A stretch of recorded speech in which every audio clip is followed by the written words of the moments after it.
ઠાણિયાનું મોત થયું છે। આ બાદ રેગિંગને લઈ રોજ નવા રહસ્યો બહાર આવી રહ્યા છે।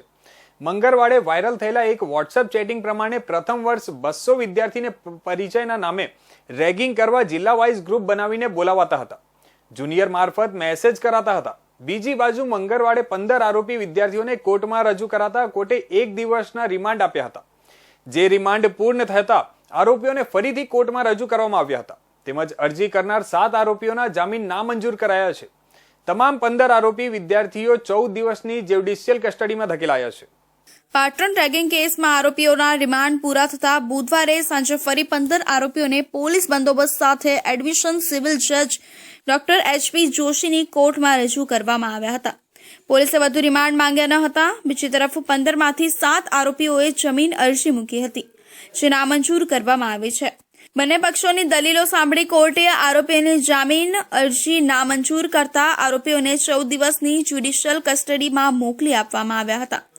તમામ 15 આરોપી વિદ્યાર્થીઓને સુજનીપુર સબ જેલમાં ધકેલવામાં આવ્યા છે। જામીન મૂકનાર આરોપીના વકીલ દ્વારા આ વિદ્યાર્થીઓ MBBSનો અભ્યાસ કરતા હોય, તેમનો અભ્યાસ ના બગડે, CCTVમાં દેખાયા હોય તેવા તમામ વિદ્યાર્થીઓને આરોપી તરીકે લઈ લેવામાં આવ્યા છે અને મેડિકલ કોલેજ દ્વારા આ બનાવમાં પોતાની બેદરકારીને વિદ્યાર્થીઓ પર ઢોળી દેવામાં આવી હોવાની રજૂઆત કરી હતી। આરોપીઓના કૃત્યને કારણે એક આશાસ્પદ યુવાનનું મોત થયું છે, જે ગંભીર છે, જેથી આરોપીઓના જામીન નામંજૂર કરવા જોઈએ જેવી ધારદાર રજૂઆત સરકારી વકીલે કરી હતી। ત્યારે કોર્ટે બંને પક્ષના વકીલોની દલીલો સાંભળ્યા બાદ જામીન અરજી નામંજૂર કરીને તમામ આરોપીઓને જ્યુડિશિયલ કસ્ટડીમાં મોકલવાનો હુકમ કર્યો હતો। કે ભાઈ જે ભોગ બનનાર છોકરો હતો એ આશાસ્પદ હતો અને આ લોકોને જે ભણવાવાળા, જે રેગિંગ કરવાવાળા જે 15 છોકરાઓ હતા તે તમામ મેડિકલ સ્ટુડન્ટ હતા અને તેઓએ આ વિદ્યાર્થીની 90 ડિગ્રી ગરદન નીચે રખાવી, તો એમને એ વસ્તુ નોલેજમાં હતી જ કે આવી રીતે કૃત્ય કરવાથી આ બાળકનું મૃત્યુ થઈ શકશે, છતાં પણ 15 જણાએ મળી અને આ પ્રકારે રેગિંગ કરી અને આ પ્રકારે આ છોકરાનું મૃત્યુ નિપજાયેલું હતું। એ સંજોગોમાં પોલીસને તપાસ માટે પૂરેપૂરી તક મળવી જોઈએ।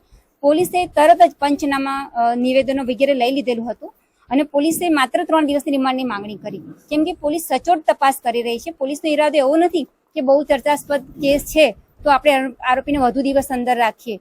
રેગિંગની ઘટનામાં આરોપી 15 વિદ્યાર્થીઓને સસ્પેન્ડ કરી દીધા છે, જે હાલ રિમાન્ડ પર છે। હવે આ વિદ્યાર્થીઓએ એકેડમીની કોઈ પણ પ્રક્રિયામાં ભાગ નહીં લઈ શકે અને મામલામાં જ્યાં સુધી કોર્ટનો ફાઇનલ ચુકાદો નહીં આવે ત્યાં સુધી તમામ વિદ્યાર્થીઓ સસ્પેન્ડ રહેશે, જેથી તેમનો પ્રવેશ હાલમાં સ્થગિત રહેશે, જેથી બીજી કોઈ કોલેજમાં પણ હવે આ પ્રવેશ લેવા જઈ શકશે નહીં। આ મામલાને લઈ જે વિદ્યાર્થીઓ રેગિંગનો ભોગ બન્યા હતા તેમના પરિવારના સભ્યોને બોલાવી કાઉન્સેલિંગ કરી વિશ્વાસ અપાવ્યો છે અને દરેક વિદ્યાર્થીને વિશ્વાસમાં લઈ હવે ભવિષ્યમાં આવી કોઈ ઘટના ના બને એ માટે રેગિંગ કમિટીમાં ઉચ્ચ અધિકારી, વિદ્યાર્થી, પોલીસ સહિતના સભ્યોનો સમાવેશ કર્યો છે।